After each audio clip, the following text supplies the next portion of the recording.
বিজেপিৰ নেতৃত্বত অসমত চৰকাৰ গঠন হোৱাৰ পিছত এটা শব্দ বা এটা গোষ্ঠীক বা এটা বিষয়বস্তুক লৈ যথেষ্ট আলোচনা চলিছে সেয়া হৈছে মিয়া মিয়া কাক ক'লে ইয়াৰ ব্যাখ্যা কোনো ভালকৈ আগতে ক'ব পৰা নাছিল মুছলমান মানে মিয়া নে মিয়া মানে মুছলমান তাক লৈ বিভিন্নজনে কৈছিল কিন্তু বিজেপিৰ নেতৃত্বই ধাৰণা দিব বিচাৰিছে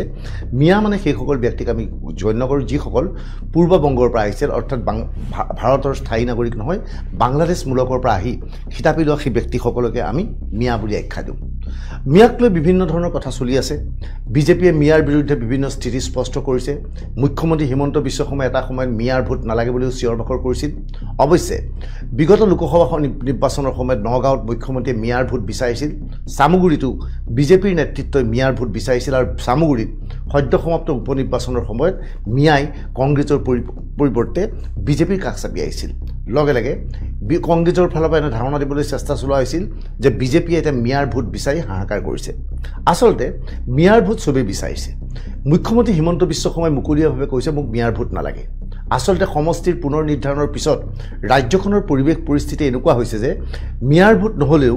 বিজেপিয়ে নিজৰ স্থিতি স্পষ্ট ৰাখিব পাৰিব বা নিজৰ স্থিতি শক্তিশালী কৰি ল'ব পাৰিব আমি সকলোৱে জানো বিজেপিয়ে মূলতঃ হিন্দুত্বৰ ৰাজনীতি খেলে তেওঁলোকৰ মূল আনৰ ব্যক্তি আৰএছএছৰ ফালৰ পৰা হিন্দুত্বৰ কথা কোৱা হয় গতিকে বিজেপিক হিন্দুত্ব লাগে বিজেপিয়ে হিন্দুক বাদ দিব নোৱাৰে হিন্দুক বাদি বিজেপি মুছলমানৰ কাষলৈ যাব নোৱাৰে সমষ্টি পুনৰ নিৰ্ধাৰণৰ পিছত ৰাজ্যখনত বিজেপিয়ে এনে এটা পৰিৱেশ সৃষ্টি কৰিলে যে 100টা সমষ্টিত মিয়াৰ প্ৰাধান্য নাই বাকি 25টা সমষ্টিত মিয়াৰ প্ৰাধান্য আছে ইয়াৰ পূৰ্বে ৰাজ্যখনৰ বিভিন্ন সমষ্টিত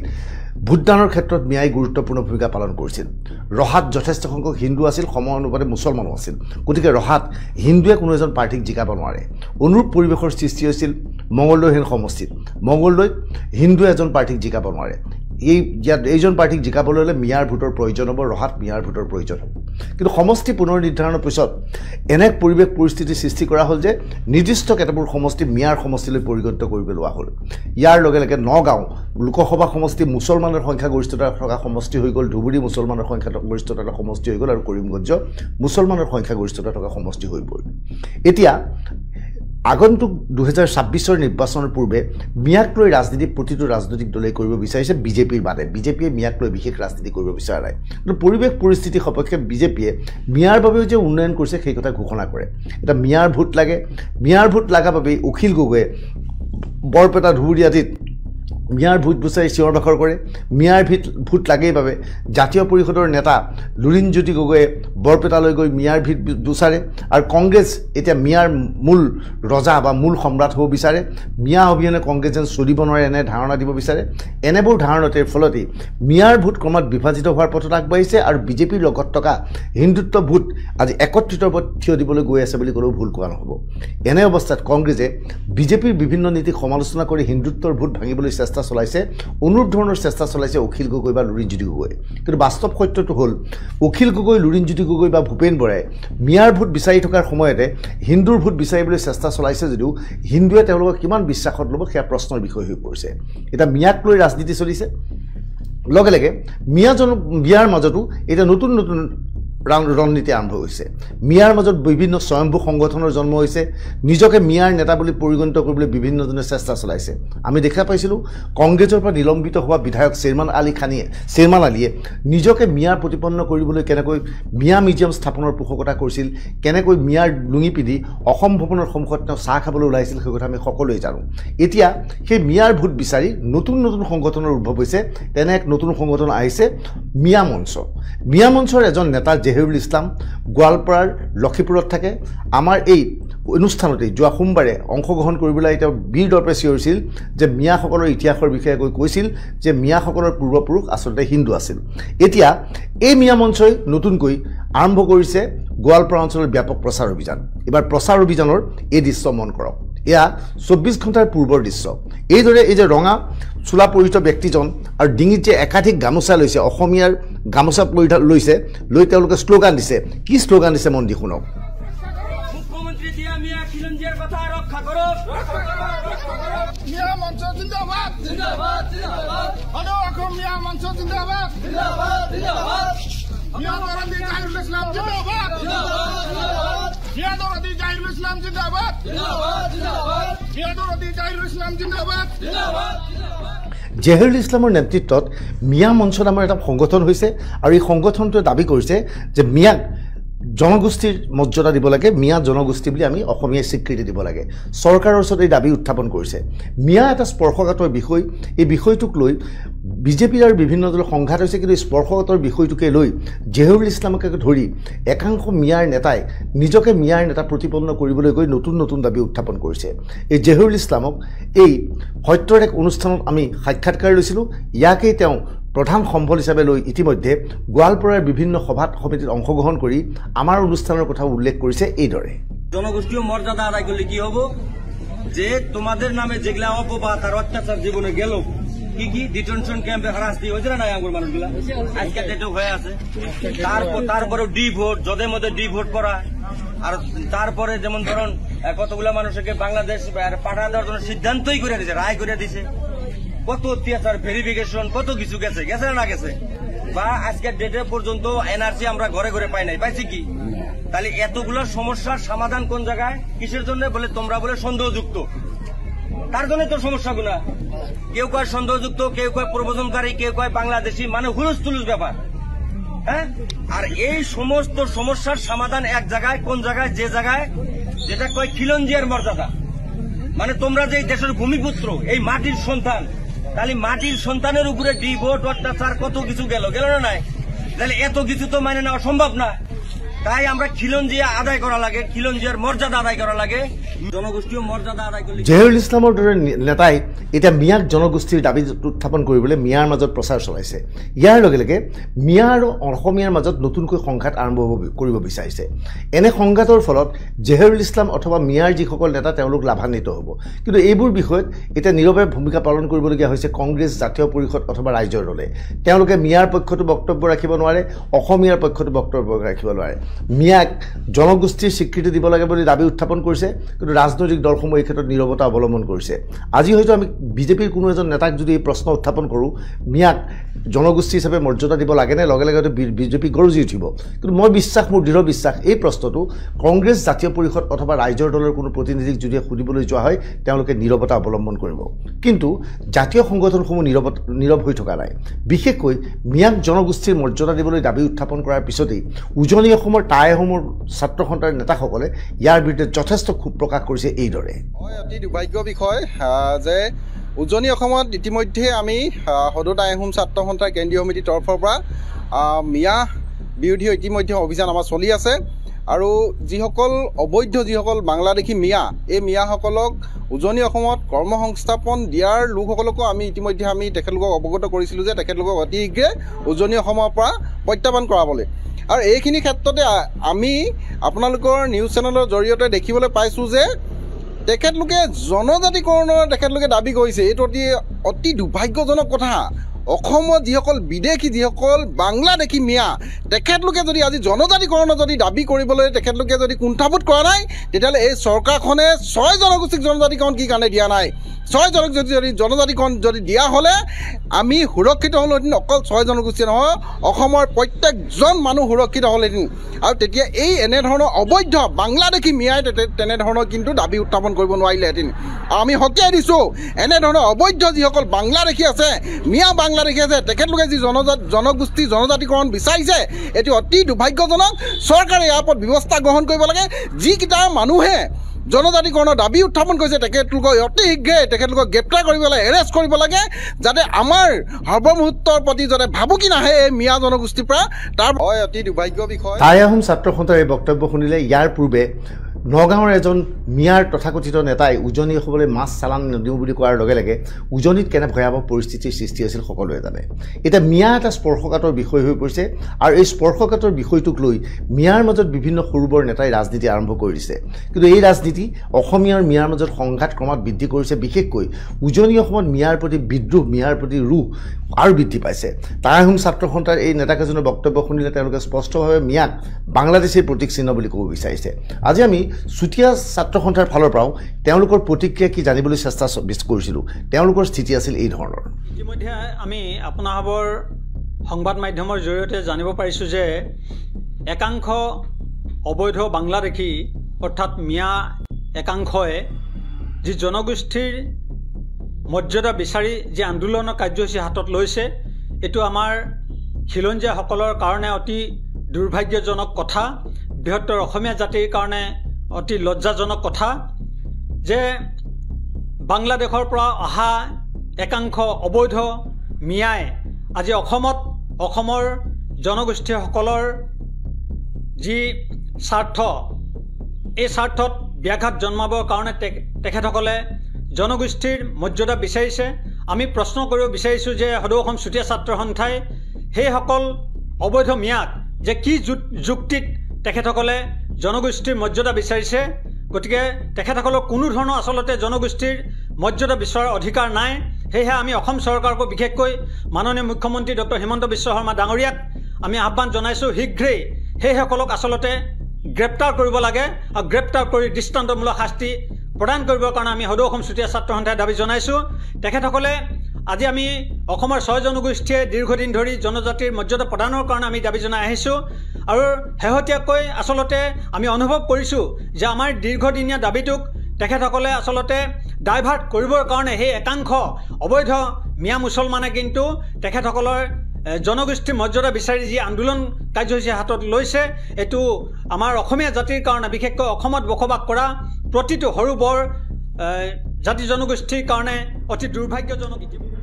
মিয়া আৰু অসমীয়াৰ মাজত অসম আন্দোলনৰ সময়ত ভয়ানক সংঘাত হৈছিল। সেই সংঘাতৰ কথা আমি সকলোৱে জানো। জাগিৰোডৰ নিকটৱৰ্তী নেলিত সেই সময়ত অসম আন্দোলনৰ সময়ত মিয়া অসমীয়াৰ সংঘাতৰ ফলত কত লোকৰ মৃত্যু হৈছিল সেই কথা সকলোৱে জানে যে সৰ্বভাৰতীয় সমগ্ৰ বিশ্বত নেলিৰ হত্যাকাণ্ডই জোকাৰি তুলিছিল। তৰুণ গগৈৰ কাৰ্যকালতো মিয়া আৰু অসমীয়াৰ সংঘাত হৈছিল, ক'ৰবাত মিয়া আৰু বড়োৰ সংঘাত হৈছিল। কিন্তু বিজেপিয়ে মিয়াৰ নীতিক সমালোচনা কৰিব পাৰে, কিন্তু বাস্তৱ সত্যত হ'ল সৰ্বানন্দ সোণোৱাল অথবা হিমন্ত বিশ্ব শৰ্মাৰ কাৰ্যকালত মিয়া আৰু অসমীয়াৰ কোনো ধৰণৰ ভয়ানক সংঘৰ্ষ হোৱা নাই। কেৱল টেলিভিজন চেনেল অথবা পৰ্টেলৰ মাজত বাকযুদ্ধহে চলি আছে, ফেচবুকত বাকযুদ্ধ চলি আছে, কিন্তু মুকলি ৰণক্ষেত্ৰত দুয়োপক্ষ এতিয়াও লিপ্ত হোৱা নাই। কিন্তু একাংশ মিয়া নেতাই নিজকে এতিয়া অসমৰ আদিপুৰুষ বুলি দাবী কৰিব গৈ মিয়াক জনগোষ্ঠীৰ মৰ্যাদা দিবলৈ কৈ আচলতে এক ভয়ানক পৰিৱেশৰ সৃষ্টি কৰিবলৈ গৈছে। ইতিমধ্যে আমি টাই আহোম ছাত্ৰ সন্থা, চুতীয়া ছাত্ৰ সন্থাৰ বক্তব্য শুনালোঁ। উজনি অসমৰ আদিবাসী ছাত্ৰ সন্থাই এই ক্ষেত্ৰত তীব্ৰ ক্ষোভ প্ৰকাশ কৰিছে এইদৰে। যোৱাকালিৰ পৰা আমি এটা বাতৰি দেখিব পাইছোঁ যে অবৈধ বাংলাদেশী মিয়াসকলে যি তেওঁলোকৰ অধিকাৰ বিচাৰিছে, যি খিলঞ্জীয়াৰ অধিকাৰ বিচাৰি তেওঁলোকে আন্দোলন কৰিছে, এয়া এটা দুৰ্ভাগ্যজনক কথা। ইয়াক কেতিয়াও হ'ব নোৱাৰে, কাৰণ আজি দীৰ্ঘদিন ধৰি আদিবাসীকে ধৰি 6 জনগোষ্ঠীয়ে জনজাতি মৰ্যাদা বিচাৰি থকাৰ সময়ত এই আন্দোলনটোক তেওঁলোকে ডাইভাৰ্ট কৰাৰ এটা চেষ্টা কৰা বুলি আমি ক'ব বিচাৰোঁ। আৰু যদি মিয়াসকলক এই যিটো জনগোষ্ঠীয় মৰ্যাদা দিয়া হয় তেন্তে অসমীয়া জাতিৰ এটা ব্যাঘাত জন্মিব আৰু যি সৰু বৰ জনগোষ্ঠীসমূহ আছে এই জনগোষ্ঠীৰ এটা ব্যাঘাত হ'ব বুলি আমি ক'ব বিচাৰোঁ। গতিকে এই যি মিয়া সংগঠন, তেওঁলোকে যিটো মিয়া সংগঠন, এই মিয়া সংগঠনক বেন কৰিব লাগে। আমি শ্ৰদ্ধাৰ মুখ্যমন্ত্ৰী ডাঙৰীয়াক আহ্বান জনাইছোঁ যাতে ইয়াক তেওঁলোকৰ যিটো জনগোষ্ঠীয় মৰ্যাদা বিচাৰিছে ইয়াক কেতিয়াও প্ৰদান কৰিব নালাগে আৰু শীঘ্ৰে তেওঁলোকক যিসকলে দাবী কৰি যোৱাকালিৰ পৰা আমি এটা জহিৰুল ইছলাম নামৰ মিয়া মঞ্চৰ এজন নেতাই এই দাবী উত্থাপন কৰি গ'ল, মিয়াক জনগোষ্ঠীৰ মৰ্যাদা দিব লাগে। আৰু এটা মিয়াৰ মাজত তেওঁ নিৰাপদ অৱস্থান পালন কৰিলে। কালি দেখা পালোঁ লগত 10-12জন লোক লৈ গোৱালপাৰা লক্ষীপুৰত মিয়াৰ জনগোষ্ঠীৰ মৰ্যাদা দিব লাগে বুলি তেওঁলোকে প্ৰতিবাদী কাৰ্যসূচী গ্ৰহণ কৰিলে, য'ত যথেষ্ট সংখ্যক মিয়াৰ কোনো ধৰণৰ ছাপোৰ্ট বা সমৰ্থন আছিল। তথাপিও ছ'চিয়েল নেটৱৰ্কিং ছাইট অথবা ৱেব পৰ্টেল বা টেলিভিজন চেনেল, বাতৰি কাকতত এইবোৰ বিষয়ে স্থান পালে। এইবোৰ বিষয়ে ক্ৰমাৎ মিয়া আৰু অসমীয়াৰ মাজত সংঘাতৰ সৃষ্টি কৰিছে। উজনি অসমত ইতিমধ্যে টাই আহোমৰ বিভিন্ন নেতাই এই আদিবাসী এই মিয়াসকলৰ নিজৰ দাবীক অযুক্তিকৰ বুলি কৈছে আৰু তেওঁলোকৰ বিৰুদ্ধে মুকলিভাৱে ক্ষোভ উজাইছে। ইয়াৰ কাৰণে এটা পৰিতাপৰ বিষয়, এটা অশনি সংকেত যে যোৱাকালি অসমৰ গোৱালপাৰা জিলাত অসম মিয়া মঞ্চ নামৰ এখন মঞ্চই তেওঁলোকৰ মিয়াসকলক খিলঞ্জীয়াৰ মৰ্যাদা বিচাৰি তেওঁলোকে প্ৰতিবাদী কাৰ্যসূচী গ্ৰহণ কৰিছে। আৰু ইয়াৰ পৰা এটা কথা স্পষ্ট হৈছে যে মিয়াসকল যে খিলঞ্জীয়া নহয়, আমি যিসকলক অবৈধ বাংলাদেশী বা অবৈধ বিদেশী নাগৰিক বুলি যে কৈ থাকোঁ সেই কথাটো আচলতে তেওঁলোকৰ এই কাৰ্যসূচীৰ দ্বাৰা সঁচা প্ৰতিপন্ন হৈছে। গতিকে আমি ইয়াৰ পৰা আজি মুখ্যমন্ত্ৰী মহোদয়ক আহ্বান জনাইছোঁ যে এই যিসকল মিয়া লোকে, যিসকল আমি অবৈধ সন্দেহযুক্ত নাগৰিক বুলি কওঁ, সেইসকলে যিসকলে খিলঞ্জীয়াৰ মৰ্যাদা বিচাৰিছে কোনো পধ্যেই তেওঁলোকক খিলঞ্জীয়াৰ মৰ্যাদা দিয়া নহ'ব আৰু তাৰ বাবে আমি আহ্বান জনাইছোঁ মুখ্যমন্ত্ৰী মহোদয়ক যে এইসকলৰ বিৰুদ্ধে তেওঁলোকে বিহিত ব্যৱস্থা গ্ৰহণ কৰক আৰু যিসকলে ইতিমধ্যেই কোনোবা ৰাজনৈতিক পাকচক্ৰতে পৰি হওক বা অন্যান্য অসম বিৰোধী শক্তিৰ পৰিচালনাত তেওঁলোকে ইতিমধ্যেই ভাৰতীয় নাগৰিকৰ তেওঁলোকে বিভিন্ন নথিপত্ৰ যিসকলে উলিয়াইছে তেওঁলোকৰ সেই নাগৰিকত্ব আচলতে খাৰিজ কৰি তেওঁলোকক অসমৰ পৰা বিতৰণ কৰাৰ ব্যৱস্থা গ্ৰহণ কৰিব লাগে আৰু ইয়াৰ পৰা আমি এই যিসকল মিয়াই খিলঞ্জীয়াৰ মৰ্যাদা বিচাৰি কালি প্ৰতিবাদী কাৰ্যসূচী গ্ৰহণ কৰিছে এই মিয়া মঞ্চ নামৰ এই মঞ্চখনৰ আমি এটা কথা স্পষ্ট কৰি দিছোঁ যে অতি সোনকালে তেওঁলোকৰ তেওঁলোকৰ স্থিতি স্পষ্ট কৰক আৰু অসমৰ পৰা তেওঁলোকে প্ৰস্থান কৰা আচলতে ব্যৱস্থা গ্ৰহণ কৰক অন্যথা কিন্তু উজনি অসমত সদৌ টাইহোম ছাত্ৰ সন্থাই এটা বৃহৎ গণ আন্দোলন গঢ়ি তুলিব আৰু এই মিয়াসকল ইতিমধ্যে উজনি অসমত মিয়াৰ বিৰুদ্ধে আমি সদৌ টাইহোম ছাত্ৰ সন্থাই বিভিন্ন কাৰ্যসূচী গ্ৰহণ কৰিছোঁ এই কাৰ্যসূচী পুনৰবাৰ তীব্ৰতৰ হ'ব গতিকে আমি ইতিমধ্যে যিসকল অসমীয়া ৰাইজে এতিয়াও তেওঁলোকে এই যি তেওঁলোকৰ দাবী এই দাবীটোৰ গভীৰতা বুজি পোৱা নাই আমি সকলো অসমবাসী ৰাইজক আহ্বান জনাইছোঁ যে তেওঁলোকে মাৰ বান্ধি এই মিয়াৰ বিৰুদ্ধে আচলতে থিয় হ'ব পুনৰ কৈছোঁ মিয়া মঞ্চ নামৰ এটা সংগঠনৰ এজন নেতাই দাবী কৰিলে মিয়াক জনগোষ্ঠীৰ মৰ্যাদা দিব লাগে কিয়নো মিয়া অসমীয়াৰ সত্তাৰ সৈতে মিলি গৈছে আৰু এওঁলোকে দাবী কৰিছে যে মিয়াসকল আচলতে তেওঁলোকৰ পূৰ্বপুৰুষ হিন্দু আছিল আৰু কনভাৰ্টেড হৈ তেওঁলোক মিয়া হৈছিল বা মুছলমান হৈছিল নাটকীয়ভাৱে এই সমগ্ৰ বিষয়টোৰ ক্ষেত্ৰত নীৰৱতা অৱলম্বন কৰিছে কংগ্ৰেছে নীৰৱতা অৱলম্বন কৰিছে অখিল গগৈ বা লুৰিণজ্যোতি গগৈয়ে তেওঁলোকে মিয়াক জনগোষ্ঠীৰ মৰ্যাদা দিব লাগে বুলি নকয় কিয়নো মিয়াক জনগোষ্ঠীৰ মৰ্যাদা দিব নালাগে বুলি ক'লেই মিয়াৰ মাজত আন এজন নতুন নেতাৰ সৃষ্টি হ'ব আৰু এওঁলোকৰ বিৰুদ্ধে আচৰণ কৰিব আৰু নিৰ্বাচনী যুদ্ধত মিয়াৰ ভোট এওঁলোকে নাপাব গতিকে তেওঁলোকে নীৰৱতা অৱলম্বন কৰিছে কিন্তু ৰাজনীতিৰ পথাৰত নথকা যিসকল আহোম নেতা তেওঁলোকে মুকলিভাৱে চৰকাৰৰ অনুৰোধ জনাইছে যে এইজন নেতাৰ বিৰুদ্ধে জেহেৰুল ইছলাম যিজনে মিয়াক জনগোষ্ঠীৰ মৰ্যাদা দিবলৈ দাবী উত্থাপন কৰিছে তেওঁলোকৰ নেতাক আচলতে গ্ৰেপ্তাৰ কৰি পৰিস্থিতি নিয়ন্ত্ৰণ কৰিব লাগে বুলি টাই আহোমৰ অন্যান্য নেতাই দাবী জনাইছে এইদৰে অসমীয়াৰ কাৰণে দুৰ্ভাগ্যজনক অসম মাতৃভূমিৰ কাৰণে দুৰ্ভাগ্যজনক এখিনি বহিৰাগত মানুহ যাক বিদেশী বুলি কোৱা হয় ইয়াক অবৈধ বাংলাদেশী বুলি কোৱা হয় তেনেকুৱা এখিনি মানুহে অসমত আহি খিলঞ্জীয়াৰ প্ৰমাণপত্ৰ বিচাৰিছে নিজকে খিলঞ্জীয়া বুলি দাবী কৰিছে থলগিৰি ভূমিপুত্ৰ বুলি দাবী কৰিছে তাৰ ফলশ্ৰুতিত খিলঞ্জীয়া থলগিৰি অসমীয়াৰ জীৱন জীৱিকালে সংকট নামি আহিছে ভাষা সংস্কৃতিলৈ সংকট নামি আহিছে গতিকে এই বিষয়টো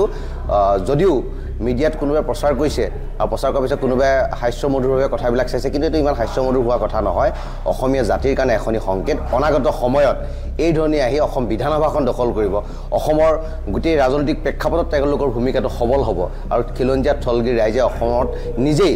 বিদেশীৰ মৰ্যাদাৰে জীয়াই থাকিব লাগিব গতিকে সময় থাকোঁতেই চৰকাৰ সচেতন হ'ব হ'ল প্ৰশাসন সচেতন হ'ব হ'ল আৰু অসম আৰু অসমীয়াক ভাল পোৱা প্ৰতিজন থলগিৰি নাগৰিক সচেতন হ'ব হ'ল মিয়া কেতিয়াবা খিলঞ্জীয়া হ'ল মিয়াই কেৱল নিজৰ জীৱন জীৱিকা আৰু বাসস্থানৰ বাবে ডিঙিত গামোচাখন লৈ অসমীয়া হৈ দেখুৱায় তাৰ বাবে মিয়াৰ কি আছে গোটেই অসমখন লেতেৰা কৰিছে ঠায়ে ঠায়ে যেতিয়া মিয়াখিনি সংখ্যাগৰিষ্ঠ হৈছে তেতিয়া এতিয়া তেওঁলোকে চাইলেঞ্চাৰ ফুটা বাইকৰ দৰে চিঞৰিবলৈ আৰম্ভ কৰিছে অসমখন লেতেৰা কৰিছে গতিকে আমাৰ কথা স্পষ্ট মিয়াৰ এই ধৰণৰ উদ্ভণ্ডালি অতপালি আমি সহ্য নকৰোঁ তাৰো জনগোষ্ঠীৰ মৰ্যাদা লাগে অসমখন বিদেশী চৰণীয়া পথা বুলি ভাবিছে নেকি মিয়াই অসমখন বিদেশী চৰণীয়া পথা বুলি ভাবিছে নেকি গতিকে এই ধৰণৰ উদ্ভণ্ডালি অতপালি আমি সহ্য নকৰোঁ আমি পুনৰবাৰ এটা কথা স্পষ্ট কৰি দিব বিচাৰিছোঁ মিয়াই যদি এই ধৰণৰ উদ্ভণ্ডালি আৰু অতপালি কৰিবলৈ আৰম্ভ কৰে তেতিয়াহ'লে উজনিৰ পৰা পুনৰ মিয়াৰ খেদাৰ যিটো অভিযান আমি আৰম্ভ কৰিছিলোঁ পুনৰ মিয়াৰ খেদা অভিযান আৰম্ভ কৰিম আৰু এটা কথা ক'ব বিচাৰিছোঁ মিয়াই যে নিজকে যে খিলঞ্জীয়া বুলি ক'বলৈ আৰম্ভ কৰিছে এটা একাংশ যদি মিয়াৰ যদি আমি পিঠি যদি চোলা দাঙি চাবলৈ হয় কাটাৰৰ দাগ ওলাব একাংশ মিয়াৰ যদি পিঠি যদি চোলা দাঙি চাবলৈ হয় নহয় কাটাৰৰ দাগ ওলাব গতিকে মিয়াৰ এই ধৰণৰ উদ্ভণ্ডালি অতপালি এইখিনি সময়তেই আমছু অৰ্থাৎ মাইনৰিটি ষ্টুডেণ্ট ইউনিয়নে এক নীৰৱ স্থিতি অৱলম্বন কৰিছে তেওঁলোকৰ নেতাৰ মাজতে বিভিন্ন মতভেদ আছে তেওঁলোকে মুকলিভাৱে ক'বলৈ সাহ কৰা নাই যে মিয়াক জনগোষ্ঠীৰ মৰ্যাদা দিব লাগে কৌশলগতভাৱে এজন আমছুৰ নেতাই আমাৰ কেমেৰাৰ সন্মুখত কি কৈছে সেয়া শুনাই দিব বিচাৰিছোঁ আপোনালোকৰ সত্য চেনেলৰ সমূহ কৰ্মকৰ্তালৈ মোৰ শ্ৰদ্ধাও নমস্কাৰ যাচিলোঁ লগতে এইখিনি কথা ক'ব বিচাৰিছোঁ যে যিসকল মানুহে উত্তম মাধ্যম বা তাচ্ছিল্য সুৰত যিবোৰ শব্দ মিয়াৰ বিৰুদ্ধে কৈ আছে তেওঁলোকক মই অনুৰোধ ৰাখিম এইটোৱেই যে গোটা অসমখন ভ্ৰমণ কৰি তেওঁলোকে জনা উচিত যে ভাৰতবৰ্ষ স্বাধীন হোৱাৰ পূৰ্বৰে পৰাই এই মিয়াসকলে অসমীয়া ভাষাটো আঁকোৱালি লৈছিলে আৰু সেইদৰে আপোনাৰ নগাঁও জিলাৰ উত্তৰে আলডেগনি হায়াৰ ছেকেণ্ডেৰী স্কুল, বগৰগুৰি হাই মাদ্ৰাছা আৰু পঢ়ি ছিনিয়ৰ মাদ্ৰাছা, এইসমূহতো ভাৰতবৰ্ষ স্বাধীনতাৰ পূৰ্বৰে পৰা 1947-40 আগতেই আপোনাৰ অসমীয়া মাধ্যমত শিক্ষাদান কৰা হৈছিলে আৰু শিক্ষা মানুহে গ্ৰহণ কৰিছিলে এই মিয়াসকলে। আমি যোৱা 1992 চনতেই মিয়া পৰিষদ নামেৰে এটি সংগঠন আমি গঠন কৰিছিলোঁ। সেই সংগঠনৰ কাৰ্যকৰী সভাপতি হিচাপে মই কাৰ্যনিৰ্বাহ কৰিছিলোঁ। তেতিয়াৰ পৰা গোটা অসম জুৰিয়ে আমি এটা আন্দোলন সৃষ্টি কৰিছিলোঁ যে আমাক যিহেতু তাচ্ছিল্য অসমত মিয়া শব্দৰে ব্যৱহাৰ কৰা হয়, তে মিয়া নামেৰে নামাকৰণ কৰাটো এই জনগোষ্ঠীটোক উচিত বুলি আমি ভাবি এই পদক্ষেপ গ্ৰহণ কৰিছিলোঁ। সেই দিশৰ পৰা যদি আমি চাওঁ, তেতিয়াহ'লে মিয়াৰ যিখিনি মানে অৱদান অসমত আছে, শস্য শ্যামলৰে পৰা আৰম্ভ কৰি শিক্ষাৰ ক্ষেত্ৰতেই হওক, অন্য কাম কাজৰ ক্ষেত্ৰতেই হওক, আপোনাৰ সম্পূৰ্ণ দিশত এওঁলোকৰ অৰিহণা যথেষ্ট আছে। গতিকে এওঁলোকো এটা জনগোষ্ঠী হোৱাৰ উপলক্ষ কামনা কৰিছে, যিহেতু এওঁলোককো জনগোষ্ঠী চৰকাৰে দিব লাগে। আচলতে মিয়াৰ মাজত থকা বিভিন্ন সংগঠনৰ মাজত প্ৰতিযোগিতা চলে। কোনে মিয়াৰ মৰম আদায় কৰিব পাৰে, কোন মিয়াৰ প্ৰকৃত লিডাৰ হ'ব পাৰে, তাক লৈ বিভিন্ন প্ৰতিযোগিতা চলে। এনে প্ৰতিযোগিতাত ভাগ লৈছে আমচুৰ একাংশ নেতায়ো। সেইসকল নেতাৰ ভাষ্য শুনি লওক। শেহতীয়াকৈ অসমত এক বিতৰ্কৰ সূত্ৰপাত আৰম্ভ কৰিছে। কিছুমানে নিজকে স্বগোষ্ঠীয় নেতা বুলি পৰিচয় দি সংবাদ মাধ্যমৰ লিখে আৰু কিছুমানে সভা সমিতিত বক্তৃতা দিয়ে মিয়া জনগোষ্ঠী স্বীকৃতি লাগে। গতিকে এই স্বীকৃতি যিসকলে ভাবি লৈছে, ইয়া আমি পোনছাতে নাকচ কৰিছো। অসমত 1 কোটি সংখ্যালঘু মুছলমান মানুহ আছে। এই 1 কোটি মানুহে নিৰ্ধাৰণ কৰিব আমাৰ জাতীয় স্বীকৃতি আৰু আমাৰ কি স্বীকৃতি লাগে, এইটো 1 কোটি মানুহে নিৰ্ধাৰণ কৰিব। গতিকে আমি জাতি হিচাপে অসমীয়া আৰু ধৰ্ম হিচাপে মুছলমান। গতিকে আমাক যদি স্বীকৃতি দিব লাগে অসম চৰকাৰে, অসমীয়া হিচাপে স্বীকৃতি দিব লাগিব। আমি কোনো মিয়া, আমি পূৰ্ববংগীয়, আমি অন্য কোনো স্বীকৃতি আমাৰ নালাগে। আমাৰ অসমীয়া হিচাপে স্বীকৃতি লাগে। গতিকে এটা জাতিৰ জনগোষ্ঠীয় স্বীকৃতি হ'ব লাগে, এইটো আমিও ভাবো। আৰু আমাৰ 1 কোটি যি বৈদিক সামাজিক ৰাজনৈতিক মানুহ আছে, সেইসকলে নিৰ্ধাৰণ কৰিব। এইটো সমস্যা কেৱল ফেচবুকত লিখিলে আৰু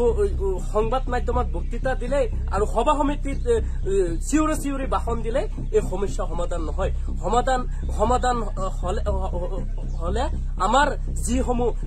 পূৰ্বৰ নেতা আছিল, সাংসদ আছিল, মন্ত্ৰী আছিল আৰু বৰ্তমান যিসকল আমাৰ পৰা প্ৰতিনিধি আছে সংখ্যালঘু, সেইসকলে বিধানসভাত আৰু পাৰ্লিয়ামেণ্টত উত্থাপন কৰিব লাগিব আৰু তেওঁলোকে এইটো স্বগোষ্ঠীয় আমাৰ যিটো স্বীকৃতি লাগে, এই স্বীকৃতিৰ বিষয়ে তেওঁলোকে এই সমাধানটো কৰিবলৈ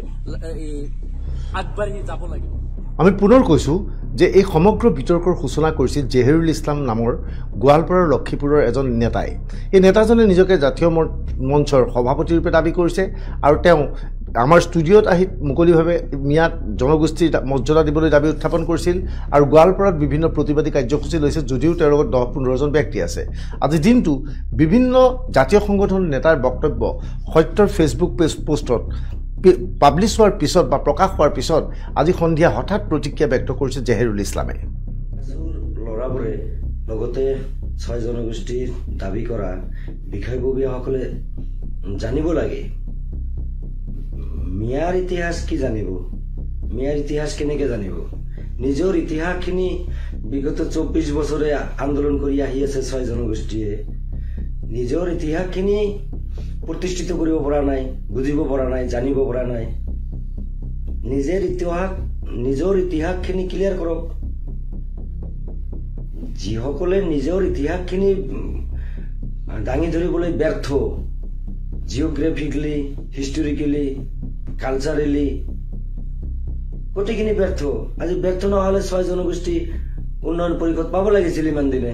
আদায় কৰি ল'ব লাগিছিল, ল'ব পৰা নাই। কাৰণ নিজেই কেৰিকুলাম ফুলফিল কৰাত ব্যস্ত, আৰু বেলেগক সমালোচনা কৰে মিয়াৰ ইতিহাস জানিব নালাগে মিয়াৰ ইতিহাস সত্য আৰু সত্য এদিন উন্মোচন হ'ব আৰু সত্যখিনি ওলাই পৰিব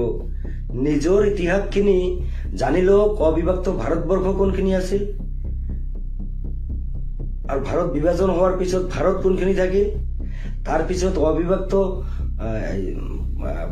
পুৰণি অসম কোনখিনি আছিল আৰু অবিভক্ত কমতাপুৰ কোনখিনি আছিল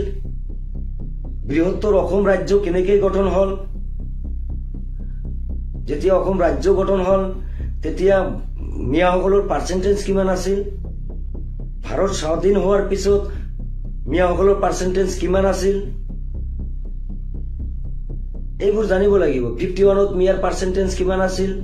জহিৰুল ইছলাম নামৰ এই নেতাজনে হঠাৎ মিয়াৰ সপক্ষে যুক্তি দৰ্শন কৰিবলৈ গৈ মিয়াৰ পাৰ্চেন্টেজ অসমত কিমান আছে প্ৰশ্ন কৰিছে আমি সকলোৱে জানো গোৱালপাৰা বৰপেটা ধুবুৰী আদিত আচলতে হিন্দুৰ জনসংখ্যা বেছি আছিল কিন্তু ক্ৰমাৎ মিয়াৰ আগ্ৰাসনৰ ফলত এইবোৰ স্থানত হিন্দুৰ গুৰুত্ব হ্ৰাস পাই গ'ল ধুবুৰী লোকসভাহেন সমষ্টিত য'ত ৰকিবুল হুছেইনে AIDFৰ পাৰ্টিক 10 লাখ ভোটৰ ব্যৱধানত পৰাস্ত কৰি বিজয়ী হ'ব পাৰিলে কিন্তু ধুবুৰী লোকসভা সমষ্টিৰ অধীনস্থ হিন্দুৰ প্ৰাধান্য থকা সমষ্টিত ৰকিবুল হুছেইন বা বদৰুদ্দিন আজমলতকৈ অধিক ভোট পালে অগপৰ প্ৰাৰ্থীয়ে ইয়াতকৈ দুখৰ কথা কি হ'ব পাৰে মিয়াৰ আগ্ৰাসনৰ ফলত কেনেকৈ অসমৰ পৰিৱেশ পৰিস্থিতি শেষ হ'বলৈ গৈছে সেই কথা সকলোৱে জানে বৰপেটা ধুবুৰী গোৱালপাৰাত কি হৈছে সকলোৱে জানে তৎসত্ত্বেও এইজন নেতাই ক'ব বিচাৰিছে যে মিয়াৰ পাৰ্চেন্টেজ পূৰ্বে কি আছিল এতিয়া কি আছিল জনাটো প্ৰয়োজন জনাটো সকলোৱে প্ৰয়োজন যদি এইখিনি জানিলে সকলোৱে গম পাব মিয়াই কেনেকৈ আচলতে নামনি অসম ক্ৰমাৎ আগ্ৰাসন কৰিছে